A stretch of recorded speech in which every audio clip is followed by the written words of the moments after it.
தமிழ் மாதிரி அப்படி தமிழ் இப்படி பேசுறதெல்லாம் பார்த்தீங்கன்னா தமிழ் வரலனாலும் கஷ்டப்பட்டு அந்த தமிழை பேசுறார். எதுக்கு தமிழ் மக்களை ஏமாத்துறீங்க? வணக்கம் சென்னை. நீர் உயரா மேல் உயரும், மேல் உயரா குடி வரும். தமிழ்நாட்டுக்கு இந்த பட்ஜெட்ல ஒதுக்கப்பட்டது என்ன? இந்த தமிழ்நாட்டு மக்களுக்காக நலனுக்காக என்ன ஒதுக்கிறீங்க? ஒரு ஒத்த ரூபாய் சொல்ல முடியுமா? பட்ஜெட்ல அந்த வார்த்தைகளை தேடனா கூட கிடைக்காது. எய்ம்ஸ்னு சொன்னாங்க, இந்த செங்கல் தான் அங்க இருக்குது, வேற எதுவுமே அந்த மருத்துவமனையே அங்க கட்டப்படவில்லை என்று சொல்லி இவ்வளவு விமர்சனம் செய்த பிறகு கூட ஒவ்வொரு ஆண்டும் பட்ஜெட் தாக்கல் செய்யப்படுகிறது. எய்ம்ஸ் இது வரைக்கும் கட்டப்படலை. இவங்க இன்னும் கூட திருந்தாத ஒரு நிலை தான் இருக்கு. இவங்க வந்தவங்க திருந்தி வந்திருப்பாங்கன்னு பார்த்தோம், திருந்தி வரல. அதே மாதிரி அதே பாசிச சிந்தனையோடு தான் திரும்பி வந்திருக்கிறார்கள் என்று சொல்லக்கூடிய அளவுக்கு தான் இவங்களுடைய சூழல். இப்போ கூட பீகார், ஆந்திரா பீகார், இப்படிதான் அவங்களுடைய அந்த அரசியல். செய்தியும் சிந்தனையும் என்ற தலைப்பின் கீழே பல செய்திகளை தொடர்ந்து நாம் அலசி வருகின்றோம். அந்த அடிப்படையில் தற்போது வெளியாகி இருக்கக்கூடிய இந்திய ஒன்றிய அரசுடைய பட்ஜெட் இப்பொழுது அது மிகப்பெரிய ஒரு பேசு பொருளாக மாறியிருக்கிறது. இந்த பட்ஜெட் சில பாசிட்டிவ் கருத்துக்களை சொல்கிறது என்று சொல்லி அதையும் சிலர் ஆதரித்து பேசக்கூடிய ஒரு சூழல் இருந்து கொண்டிருக்கிறது. பொதுவாகவே ஆளக்கூடிய பாசிச பாஜக அரசை பொறுத்தவரை அவர் கார்ப்பரேட்டுகளுக்கு ஆனவர்கள். அதானி, அம்பானி போன்றவர்கள் எதை கட்டளை இடுகின்றார்களோ அவர்களுக்கு ஏற்ப தங்களுடைய ஒவ்வொரு அதிகாரங்களையும் பயன்படுத்தி கொண்டிருப்பவர்கள் என்பது கடந்த காலங்களிலே பல முறை நிரூபிக்கப்பட்டிருக்கிறது. இப்பொழுது தாக்கல் செய்யப்பட்டிருக்கக்கூடிய இந்த பட்ஜெட் கூட அதானி, அம்பானியை கருத்தில் வைத்துத்தான் தாக்கல் செய்யப்பட்டிருக்கிறது. ஏழைகளுடைய இரத்தத்தை அட்டை பூச்சி போல உறிஞ்சக்கூடிய அளவிற்கு கடந்த காலங்களிலே இந்த பாசிச சித்தாந்தம் இருந்திருக்கிறது. பொதுவாகவே ஒரு நாட்டினுடைய பொருளாதார கொள்கை என்பது தொழில் வளம், தொழில் வளர்ச்சி, மனித மேம்பாடு, வேலை வாய்ப்புகளை ஏற்படுத்தி தருதல், தனிநபர் வருமானம், அந்நிய முதலீடு என்று சொல்லி பல வரிசையின் கீழே ஒரு நாட்டினுடைய பொருளாதாரத்தை அதனுடைய வளர்ச்சி பாதையை நோக்கி கொண்டு செல்வார்கள். இப்படி கொண்டு செல்லப்பட்ட பிறகுதான் வரி வசூல் என்பது ஒரு தனிநபர் வருமானம் இருக்கணும், வேலை வாய்ப்பு திண்டாட்டங்கள் இல்லாத ஒரு சூழல் இருக்கணும். இந்த மாதிரியான சூழ்நிலைகள் ஏற்பட்டு அந்நிய முதலீடுகள் எல்லாம் அந்த நாட்டிலே கொண்டு வரக்கூடிய அளவிற்கான வேலைப்பாடுகள் செய்யப்படணும். அதற்கு பிறகு அந்த வரி வசூல் என்பதில் எல்லாருமே மனமும் வந்து அந்த வரி கெடுக்கக்கூடிய ஒரு நிலை ஏற்படும்.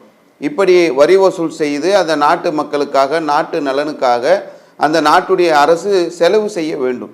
ஆனால் பொதுவாகவே நாட்டு மக்களை வஞ்சித்து அவர்களுடைய இரத்தத்தை உறிஞ்சிதான் பாசிச அரசு செயல்படும் என்பதை கடந்த காலங்களில் பல நிகழ்வுகள் மூலமாக நாம் அறிந்திருக்கிறோம். இப்போ இந்த பட்ஜெட் பீகார், ஆந்திரா பீகார், அஸ்ஸாம், உத்தரகாண்ட் இப்படின்னு சொல்லி தான் இந்த மொத்த பட்ஜெட்டுமே சுற்றி கொண்டிருக்கிறது. என்ன பட்ஜெட்டுக்கு பின்னாடி இருக்கக்கூடிய நோக்கம் என்ன? மக்களை காக்க வேண்டும், மக்களுக்கு தேவையானதை அறிவிக்க வேண்டும், மக்களுக்கு உதவ வேண்டும் என்ற அந்த சிந்தனை அதில் இருக்கிறதா என்று சொன்னால் நிச்சயமாக இல்லை என்று சொல்லக்கூடிய அளவிற்கு அந்த பட்ஜெட்டுடைய அந்த வாசிப்புகளை எடுத்து பார்த்தாலே நமக்கு தெரியும். நீ காங்கிரஸ் அரசு சில விஷயங்களை சொல்கிறாங்க, எங்களுடைய பட்ஜெட்டை அவர்கள் காப்பி அடித்து விட்டார்கள், அவங்களுக்கு ஒன்றுமே தெரியல, எல்லாமே காப்பி பேஸ்ட் என்ற அளவுக்கு எங்களிருந்து நிறைய காப்பி அடிச்சிருக்கிறாங்க, அதை எப்படி அவங்க அமல்படுத்த போகிறாங்க, எப்படி செய்ய போகிறாங்கன்னு எங்களுக்கு தெரியல. நான் கடந்த காலங்களில் கொரோனா நேரங்களில் கூட நீங்கள் பார்த்தீர்கள் என்று சொன்னால் பட்ஜெட் தாக்கல் செய்யப்பட்டது. சிறு குறு தொழில்கள்லாம் நசுங்கி போயிருந்த சூழ்நிலையில் அவர்களுக்கு நாங்கள் பல லட்சங்கள் உதவி செய்வோம் என்று சொல்லி நல்ல அந்த வடை சுடுறத அந்த படம்லாம் நீங்கள் எடுத்தீங்கன்னாக்கா அந்த நேரங்களில் தான் அதிகமாக போச்சு. இவங்க நிறைய வடை சுடுவாங்க, 1000 கோடி அங்கே தரோம், 1000 கோடி இங்கே தரோன்னாங்க. எல்லாம் பார்த்தா அதுக்கப்புறம் வடை சுடுற கதையாக மாறிவிட்டது. அதுபோல் இன்னைக்கு 1 லட்சம் ரூபாயை தருவோம் என்று சொல்லி சொன்ன காங்கிரஸுடைய தேர்தல் அறிக்கையிலிருந்து காப்பி அடித்து இன்னைக்கு மாதம் 5000 ரூபாய் மக்களுக்கு தர மாதிரியான ஒரு சூழல் இருப்பதாக இன்னைக்கு நிதி அமைச்சர் சொல்கிறாங்கன்னா இது எந்த அளவுக்கு சாத்தியம், எந்த அளவுக்கு கொடுக்க போகிறாங்க, எதை செய்ய போகிறாங்க என்பது நமக்கு முன்னாடி இருக்கக்கூடிய ஒரு முக்கியமான கேள்வி. ஏன் என்று சொன்னார், உதாரணத்துக்கு 2019 மோடி பேசினார். ஆந்திராவில் என்ன பேசினார்? போலாவரம்னு ஒரு திட்டம் இருக்குது.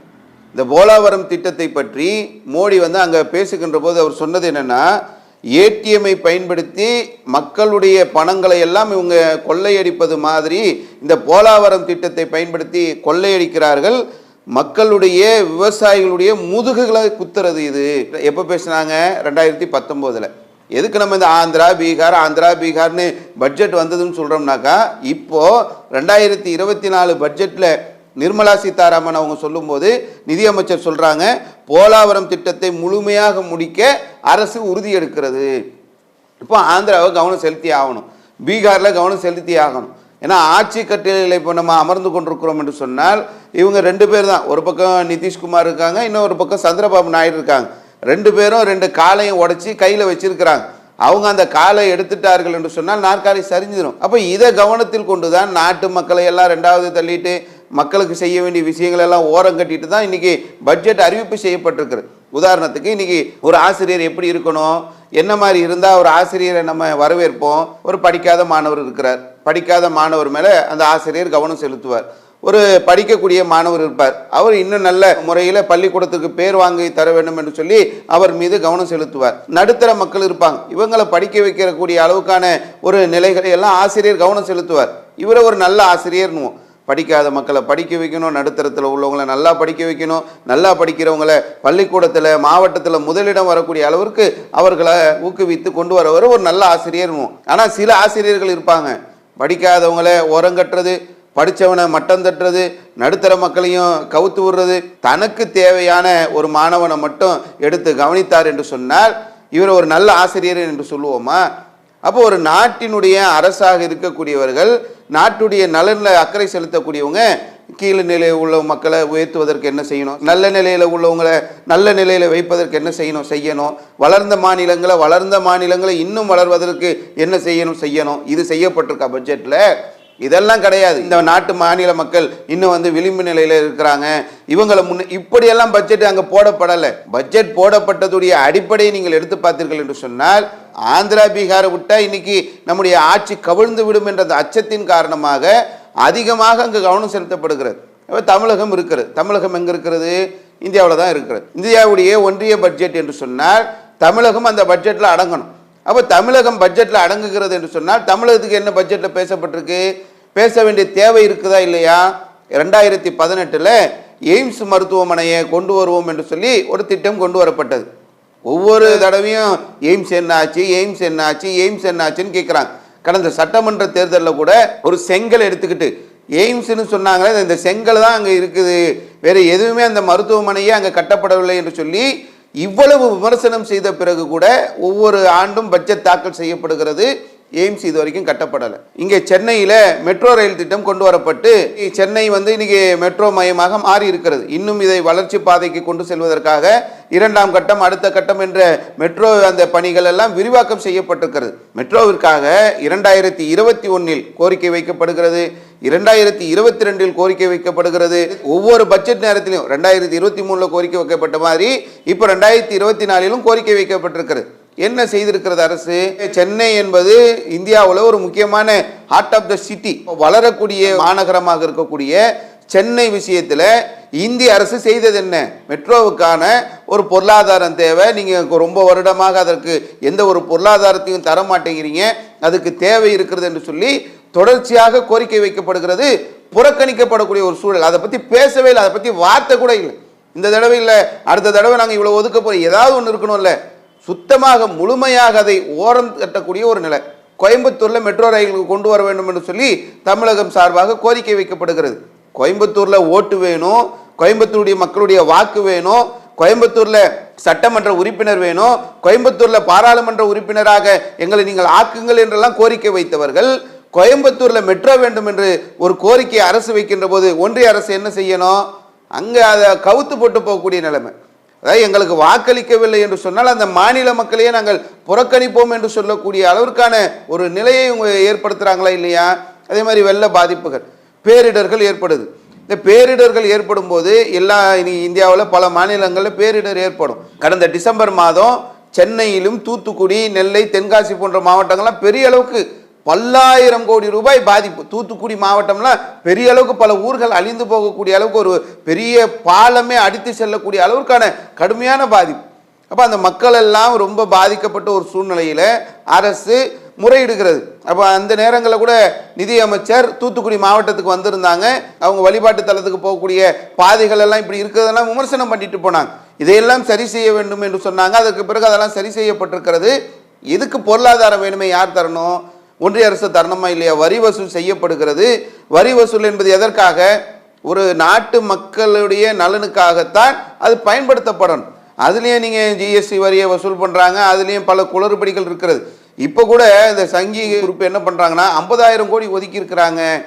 அதாவது நம்மக்கிட்ட இருந்து வசூலை வாங்கி பல லட்சம் கோடி ஜிஎஸ்டியாக வசூல் செய்து அதில் குறிப்பாக எடுத்தீங்கன்னு சொன்னாக்கா 4.07 15வது நிதி அறிக்கை குழு கொடுத்த அடிப்படையில் ஜிஎஸ்டி வசூல் பண்ணதையெல்லாம் மாநிலங்களுக்கு பிரித்து தருவாங்கல்ல, அதை கொடுத்துட்டோம் அப்படின்ற மாதிரி சொல்கிறாங்க. அது எவ்வளோ கொடுக்குறீங்க, அதில் எவ்வளோ அநியாயம் இருக்குது, எவ்வளோ அக்கிரமம் இருக்குது, அதில் வசூல் செய்யக்கூடியதில் எவ்வளவு முறைகளை நமக்கு தர வேண்டியதெல்லாம் ஏமாற்றப்படுகிறது, அது வேற பக்கம். இந்த பட்ஜெட்டில் தமிழகத்தை பற்றி பேசுனது என்ன? போகிற இடம்லாம் மோடியை பார்த்தீங்கன்னாக்கா தமிழ் மாதிரி அப்படி தமிழ் இப்படி பேசுகிறதெல்லாம் பார்த்தீங்கன்னா செத்தே போச்சு. தமிழ் வரலனாலும் கஷ்டப்பட்டு அந்த தமிழை பேசுகிறார். எதுக்கு தமிழ் மக்களை ஏமாத்துறீங்க? வணக்கம் சென்னை, வணக்கம் தமிழ்நாடு. நீர் உயரா மேல் உயரும், மேல் உயரா குடி உயரும். தமிழ்நாட்டுக்கு இந்த பட்ஜெட்ல ஒதுக்கப்பட்டது என்ன? இந்த தமிழ்நாட்டு மக்களுக்காக நலனுக்காக என்ன ஒதுக்கிறீங்க? ஒரு ரூபாய் சொல்ல முடியுமா? பட்ஜெட்டில் அந்த வார்த்தைகளை தேடனா கூட கிடைக்காது. தமிழ்நாடு என்று சொல்லியோ தமிழ் என்று சொல்லியோ எந்த தேடலை நீங்கள் தேடினாலும் இன்னைக்கு பட்ஜெட்டில் அந்த வார்த்தைகள் கூட வராத அளவிற்கு புறக்கணிக்கக்கூடிய ஒரு நிலை ஏற்பட்டிருக்கிறது. இவங்களுக்கு சாதகனா மட்டும்தாங்க அதை எடுக்கிறாங்களே. ஒரு பெரிய அளவுக்கு மக்கள் பாடம் புகட்டி இருக்கிறாங்க. பாடம் புகட்டினாங்கன்னா சாதாரண பாடம்லாம் இல்லை. இவங்க இன்னும் கூட திருந்தாத ஒரு நிலை தான் இருக்கு. இவங்க வந்தவங்க திருந்தி வந்திருப்பாங்கன்னு பார்த்தோம், திருந்தி வரல. அதே மாதிரி அதே பாசிச சிந்தனையோடு தான் திரும்பி வந்திருக்கிறார்கள் என்று சொல்லக்கூடிய அளவுக்கு தான் இவங்களுடைய சூழல். இப்போ கூட பீகார், ஆந்திரா பீகார் இப்படி தான் அவங்களுடைய அந்த அரசியல் அடுத்து மும்பை கார்பரேஷன் தேர்தல் வரப்போகுது. அதை சந்திக்கிறதுக்கு அவங்களுக்கு தைரியம் இல்லை. அதை நடத்துறதுக்கு அது இப்போ நடக்கும் அப்போ நடக்கும் இப்போ நடக்குன்னு தள்ளிக்கிட்டே இருக்கிறாங்க. தேர்தலை சந்திக்கிற அளவுக்கான ஒரு நிலையில இன்னைக்கு இல்லை. அவங்க அவ்வளவு மக்கள் பாடம் புகட்டி இருக்கிறாங்க. வயநாட்டில் ராகுல் காந்தி எம்பியா நின்று ஜெயிச்சார். இப்போ அந்த பதவி ராஜினாமா செய்யப்பட்டு அந்த இடத்துல தன்னுடைய சகோதரியை நிறுத்தணும்னு சொல்லி கொண்டிருக்கக்கூடிய இந்த சூழ்நிலையில வயநாடு தேர்தலை பற்றி தேர்தல் ஆணையம் பேசவே மாட்டேங்குது. ஏன்னா இவங்களால இப்போ போய் அங்கெல்லாம் நின்று பல இடங்கள்ல தோல்வியை சந்திக்கக்கூடிய அளவுக்கு இப்போ நடந்த இடைத்தேர்தல்கள்லாம் மிக பலத்த அடி. இப்போ பலத்த அடி கொடுக்கப்பட்ட பிறகு கூட இவங்க என்னன்னா நமக்கு அந்த சேர் வேணும், அந்த நாற்காலி வேணும், அந்த பவர் வேணும், தன்னை சுற்றி இருக்கக்கூடிய அந்த கார்பரேட்டில் உள்ளவங்க சந்தோஷமா இருக்கு. இப்படி தான் இவங்களுடைய பட்ஜெட் இருக்கும். இப்போ என்ன ஆயிடுச்சுன்னா உத்தரப்பிரதேசத்தையே கவுத்துட்டாங்க. இவ்வளவு நாள் அவங்களுடைய அரசியலில் ராமர் கோயில் இருந்தது, அயோத்தி இருந்தது, இதெல்லாம் இருந்தது கடந்த காலங்களில். இப்போ என்ன அதெல்லாம் இன்னைக்கு பட்ஜெட்டில் ஒன்றும் இல்லாமல் காணாமல் ஓரம் கட்டக்கூடிய ஒரு சூழல் ஆகி போயிடுச்சு. அப்போ இவங்களுடைய நிலை என்னன்னாக்கா இப்போ தங்கத்தின் மீது இருந்த வரியை குறைச்சிருக்கிறாங்களாம். ஏதாவது எப்படின்னா இப்போ பெட்ரோல் இருக்குல்ல, பெட்ரோல் உதாரணத்துக்கு 60 ரூபாய் இருக்குது பெட்ரோல். இந்த பெட்ரோல் 60 ரூபாய் இருந்ததை 50 ரூபாய் ஆக்கினா இது குறைக்கிறது. இவங்க என்ன பண்ணுவாங்கன்னா 60 ரூபாய் இருக்கிற பெட்ரோலை 70 ரூபாய் 80 ரூபாய் 90 ரூபாய் 100 ரூபாய் 110 ரூபாய் வரைக்கும் கொண்டு போகிறது. அதுக்கப்புறமா ஒரு 5 ரூபாவை குறைக்கிறது. குறைச்சதுக்கப்புறம் நாங்கள் 5 ரூபாய் பெட்ரோல் விலையை குறைச்சோம். 60 ரூபாய் இருந்த பெட்ரோலை 105 ரூபாய்க்கு கொண்டு வச்சிருக்கிற, என்னடா 5 ரூபாய் குறைச்சேன்னு கேள்வி கேட்கணும்ல, மக்களுக்கு தெரியல. தங்கம் ஸ்மக்லிங் பண்ணி வெளிநாடுகள்ல இருந்து கடத்தப்படுகிறது. இப்படி கடத்தப்படும் போது கடந்த காலங்களில் மன்மோகன் சிங் ஆட்சியில் இருந்தப்பவே அவங்க என்ன பண்ணிட்டாங்கன்னாக்கா இந்த தங்கத்தின் மீது இருந்த அந்த வரியெல்லாம் அழகான முறையில் திட்டமிட்டு கொண்டு வந்தாங்க. கடத்தெல்லாம் குறைஞ்சி போயிருச்சு. இவங்க வந்ததுக்கு பிறகு என்ன ஆகுதுன்னா அது 3% இருந்ததை 5, 6, 7, 8, 10, 12% வரைக்கும் போயிருச்சு. 12% போனதுக்கப்புறம் வெளிநாட்டிலிருந்து தங்கத்தை கொண்டு வந்தால் இங்கே கொள்ளை லாபம் கிடைக்கும். வெளிநாடுகளுக்கு இங்கேக்கு உள்ள வித்தியாசம் என்னென்னா, ஒரு ஆப்பிள் ஃபோன் வாங்குகிறோம், வெளிநாட்டில் போய் ஒரு ஆப்பிள் ஃபோன் வாங்குறதுக்கும் நம்ம நாட்டில் ஆப்பிள் ஃபோன் வாங்குறதுக்கு 20,000 ரூபாய் வித்தியாசம் வருது. ஒரு ஃபோனுக்கு, ஒரு லேப்டாப்புக்கு எவ்வளோ வரும், ஒரு கேமராவுக்கு எவ்வளோ வரும், அவ்வளவு கொள்ளை வரிகளை இங்கே விதிக்கிறாங்க. இறக்குமதி ஏற்றுமதி எல்லாம் இன்னைக்கு அழிஞ்சு போனதுக்கு காரணமே இவர்களுக்கு எந்த அக்கறையும் இல்லாத ஒரு காரணம், அதை பற்றிய திட்டமிடுதல் இல்லாதது தான் ஒரு காரணம். அப்போ நீங்கள் தங்கத்துக்கு மீது இருந்த அந்த வரியை 3லிருந்து 12 ஆக்கினாங்க. இப்போ அதை 6ஆக குறைத்திருக்கிறார்கள். இப்படி தான் நடக்கிறதே தவிர இவங்க ஏதோ நல்லது செய்கிறாங்க அப்படிலாம் கிடையாது. உதாரணத்துக்கு என்னென்னா, மோடி தேர்தல் பிரச்சாரத்தில் என்ன தெரியுமா சொன்னார்? அமெரிக்காவுடைய டாலரை இந்தியாவுடைய பொருளாதாரத்திற்கு நிகராக கொண்டு வருவனர். இந்தியாவில் 60 ரூபாய் இருக்கும்போது அமெரிக்காவுடைய டாலர் 1, இந்தியாவுடைய 1 ரூபாய் கொடுத்தா அமெரிக்காவுடைய டாலர் 1 ரூபாய் கொடுக்கணும். இப்படி தான் கொண்டு வரணும். சரி, உங்களால் அதுக்கு சாத்தியம் இல்லை, உங்களுக்கு அதுக்கான திறன் இல்லை, உங்களுக்கு அதுக்கான ஆற்றல் இல்லை. அது 60 ரூபாவாவது இருக்கணும்ல. 60 ரூபாய் எப்படி ஆயிடுச்சுன்னா 65, 70, 75, 80 டாலர் ரேட்டு உயர்ந்து கொண்டே போகிறது. இந்தியாவுடைய பண மதிப்பு குறைஞ்சிக்கிட்டே போகுது. இப்போ என்ன தெரியுமா, டாலரு இந்தியாவில் 83 ரூபாய் 75 காசு கொடுத்தால்தான் அமெரிக்காவுடைய $1 கிடைக்கும். அப்போ அமெரிக்காவுடைய அந்த மதிப்பு என்பது உயர்ந்து கொண்டு செல்லக்கூடிய ஒரு சூழல் தான் வருகிறது. இவங்க இந்த பொருளாதார திட்டத்தை அது யோசிக்கணும். தங்கத்தில் இன்னைக்கு வரி சலுகை கூட, ஏன்னா 276 கிலோ தங்கம் கடத்தி பிடிப்பட்ட சம்பவத்தை இப்போ சமீபத்தில் கேள்விப்பட்டிருக்கோம். பாஜகவோடு தொடர்பு, மாநில தலைவரோடு தொடர்பெல்லாம் செய்திகள் வந்து கொண்டிருக்கக்கூடிய ஒரு சூழலில் தங்க கடத்தல் அதிகமாகி இருக்கிறது. தங்க கடத்தல குறிப்பாக பாஜக பேர் அடிப்படுது. வட மாநிலங்களில் பார்த்தீங்கன்னா பல கிலோ தங்க கடத்தல்ல பாஜகவினர் நேரடியாக சம்பந்தப்படக்கூடிய ஒரு சூழல் வருகிறது. அதை திசை மாற்றத்துக்காக இப்போ தங்கத்தில் அந்த 12% இருந்ததை 6% குறைக்கக்கூடிய ஒரு சூழலை அப்படி காட்டுறாங்க, பிம்பத்தை ஏற்படுத்துறாங்க.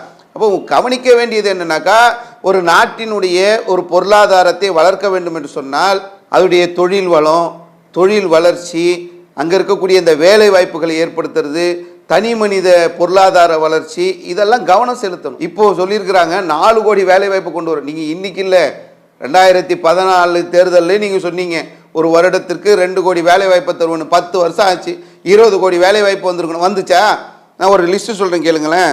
TCS, Tata, Infosys, SCL, Wipro, tech Mahindra, Byju's, Ola, இப்படி ஒரு பெரிய பட்டியல் போகுது. மக்களுக்கு நன்றாக அறியப்பட்ட நிறுவனங்கள் ஆயிரக்கணக்கான மக்களை வேலையிலிருந்து நிறுத்தி இருக்கிறது. என்ன காரணம் நீங்க நினைக்கிறீங்க? ஒன்றிய அரசு எதுல கவனம் செலுத்துது? அம்பானியும் அதானியும் வளர்ந்துட்டு இருக்கிறாங்க, மற்ற மக்களுடைய பொருளாதார நிலையெல்லாம் ரொம்ப அடிநிலையில மோசமாக போய் கொண்டிருக்கிறது. வேலை வாய்ப்பு இல்லாத ஒரு சூழல் இங்கே உருவாகி கொண்டே இருக்கிறது. ஆயிரக்கணக்கான மக்களை ஒவ்வொரு நிறுவனமும் வேலையிலிருந்து நிறுத்தி கொண்டிருக்கக்கூடிய ஒரு சூழலை ஏற்படுத்தியவர்கள் இவர்கள். அப்போ இன்னைக்கு 4 கோடி வேலை வாய்ப்பு தருவீங்கன்னா எப்படி தருவீங்க? ஏற்கனவே சுட்ட வடலாம் எங்களுக்கு தான் தெரியுமே. கொரோனா நேரத்தில் பல லட்சம் கோடி ரூபாய் பட்ஜெட்டை கொண்டு வச்சாங்க. ஏதோ மக்களுக்கு அப்படியே கவர்மெண்ட் அரசு அள்ளி தரப்போறாங்கன்னு நினைச்சோம். மொத்தம் வடை தான். 2014 தேர்தல் பிரச்சாரத்தில் ஆண்டுக்கு 2 கோடி வேலை வாய்ப்புனாங்க. எல்லாம் வடை சுட்டது தான். இது வரைக்கும் அது என்ன நிலையினே தெரியாத அளவிற்கு ரொம்ப ஒரு மோசமான சூழ்நிலையில் இந்த நாட்டில் வேலை வாய்ப்பின்மை அதிகரித்து கொண்டிருக்கிறது. கேட்டோம்னாக்கா புகடை விற்க போங்கன்னு விலை ஏறிச்சுன்னா நான் வெங்காயம் திங்கலன்னுவாங்க. வெங்காயம் திங்கிறாங்களா வேற என்ன திங்கிறாங்களா அது அவங்க விருப்பம். விலை ஏறுது என்னப்பான்னு கேட்டால் அதுக்கு இப்படியாக ஒரு அமைச்சர் பேசுவது, வேலை இல்லை அப்படின்னு சொன்னோம்னாக்கா புகடை விற்க போங்கன்றது, இப்படியான பேச்சுக்கள் தான் இருக்குமே தவிர இவங்க மக்களுக்கு விஷயங்களில் கவனம் செலுத்தியெல்லாம் இந்த பட்ஜெட் கிடையாது. ரயில்வே துறையை நாசமாக்கிட்டாங்க. இந்த பட்ஜெட்டில் ரயில்வேன்ற வார்த்தையே கிடையாது. ரயில்வே பற்றி ஒன்றுமே பேசலை. லல்லு பிரசாத் அவங்க ரயில்வே மினிஸ்டராக இருந்தப்போ ரயில்வே துறை நஷ்டத்தில் இயங்குதுன்னு சொன்னாங்க. இப்போ என்ன வடை சொல்கிறாங்களோ இதே வடையை தான் அந்த காலத்தில் சொல்லிக்கிட்டு இருந்தாங்க. அப்போ அவர் பொறுப்பெடுத்ததுக்கு பிறகு அதை ஒரு லாபகரமான நிறுவனமாக தன்னுடைய அந்த நிர்வாக திறமை காரணமாக கொண்டு வந்தார். அப்போது ஒரு நிர்வாகம் பண்ணக்கூடியவங்க இதை கவனிக்கணுமா இல்லையா? ரயில்வே பற்றி பேசவே இல்லை. இப்போ ரயில்வேவுடைய நிலைமை எப்படின்னா பல இடங்களில் விபத்து நடக்குது, ரொம்ப ஆபத்தான நிலையை நோக்கி போகுது. அந்த தொழிலாளர்கள் இல்லை, தேவையான அளவுக்கு அதுக்கு பராமரிப்புகள் இல்லை, பல இடங்கள் அது பாதிப்பு இருக்கிறது. சில இடங்களில் ட்ராக் மேன் இல்லைன்றாங்க, சில இடத்துல சிக்னல் பழுதடைஞ்சிருக்குது, அது சரி செய்யப்படலைன்றாங்க. இதெல்லாம் நமக்கு பெரிய ஒரு அச்சத்தை ஏற்படுத்துது. அப்போ எதில் கவனம் செலுத்தணுமோ ரயில்வேவை பற்றி, ரயில்வேக்கு எந்த தொகையும் ஒதுக்கல. ஒரு பட்ஜெட்டில் இந்தியாவில் எவ்வளோ ஒரு முக்கியமான நிறுவனம் ரயில்வே துறை. இங்கே காஷ்மீரில் இருந்து கன்னியாகுமரி வரைக்கும் எவ்வளோ ஒரு நெட்வொர்க்கை ஏற்படுத்தக்கூடிய ஒரு துறை. அந்த துறைக்காக இந்த பட்ஜெட்டில் என்ன பேசப்பட்டிருக்குது? டிஃபென்ஸு சம்மந்தமாக என்ன ஒதுக்கி இருக்கிறாங்க? இன்றைக்கி கிட்டத்தட்ட அவன் பல ஏக்கர், ஆயிரக்கணக்கான ஏக்கர் சைனா உள்ளே வரான். இந்த நாட்டுடைய பாதுகாப்பு இன்றைக்கி கேள்விக்குறியாக இருக்குது. டிஃபென்ஸு சம்மந்தமாக நீங்கள் பட்ஜெட்டில் எடுத்து பார்த்தீங்கன்னாக்கா அது ஒரு கேள்விக்குறி. அதே மாதிரி இந்த சிறு தொழில் செய்யக்கூடியவங்களுக்கு என்ன பண்ணி இருக்கிறாங்க? இந்த பட்ஜெட்டை பற்றி நம்ம சொல்லணும்னாக்கா தமிழகம் புறக்கணிக்கப்பட்டிருக்கிறது, கேரளா புறக்கணிக்கப்பட்டிருக்கிறது, மேற்கு வங்கம் இப்படி ஒரு பெரிய பட்டியல். இவங்களுக்கு ஆதரவு இல்லாத மாநிலங்களை புறக்கணிச்சிட்டாங்க. இவங்களுக்கு இப்போதைக்கு ரொம்ப முக்கியமானது பீகார், ஆந்திரா.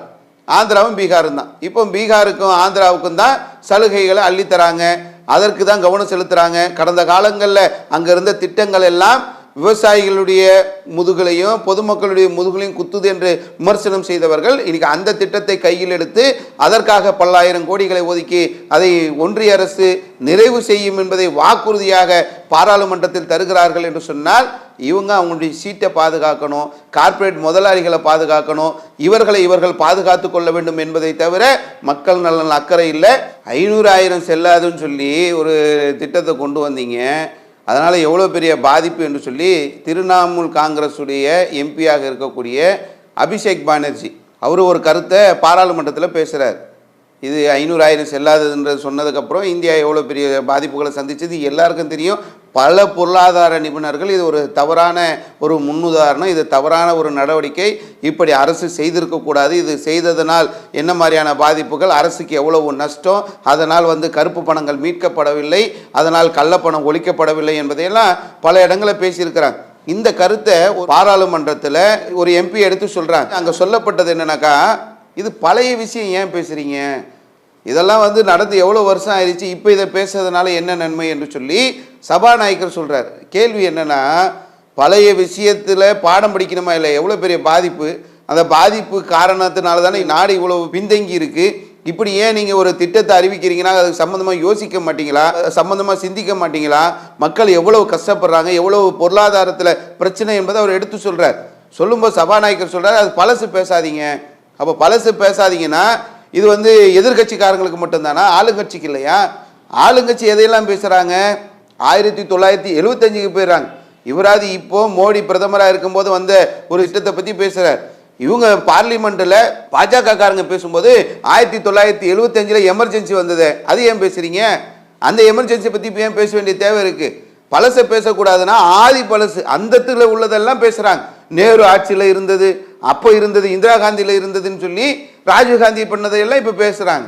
அப்போது எது நல்லது, எதை விவாதிக்கணும், எது அறிவுபூர்வமானது, எது மக்களுக்கு பயனளிக்கும் அப்படின்றத விவாதத்தில் எடுத்து மக்கள் மீது அக்கறை செலுத்துங்கன்றது தான் நம்ம அரசுக்கு சொல்லக்கூடிய ஒரு முக்கியமான ஒரு விஷயம். இந்த கடந்த பாராளுமன்ற தேர்தலில் எப்படி மக்கள் அவர்களுக்கு பாடம் புகட்டினார்களோ, நடந்த இடைத்தேர்தல்களில் எப்படி பாடம் புகட்டினார்களோ, வரக்கூடிய காலங்களிலும் அவர்களுக்கு கடுமையான பாடத்தை புகட்டினால் மட்டும்தான், அவங்கள வீட்டுக்கு அனுப்பினா மட்டும்தான் இந்த நாட்டிலே அடுத்த கட்ட முன்னேற்றங்கள் ஏற்படும், நாட்டு மக்கள் நல்லதை சந்திக்கக்கூடிய சூழல்கள் ஏற்படும் என்பதை இன்றைய செய்தியும் சிந்தனை வாயிலாக தெரிவித்துக் கொள்கிறோம். அஸ்ஸலாமு அலைக்கும் வரஹ்மத்துல்லாஹி வபரகாத்துஹு.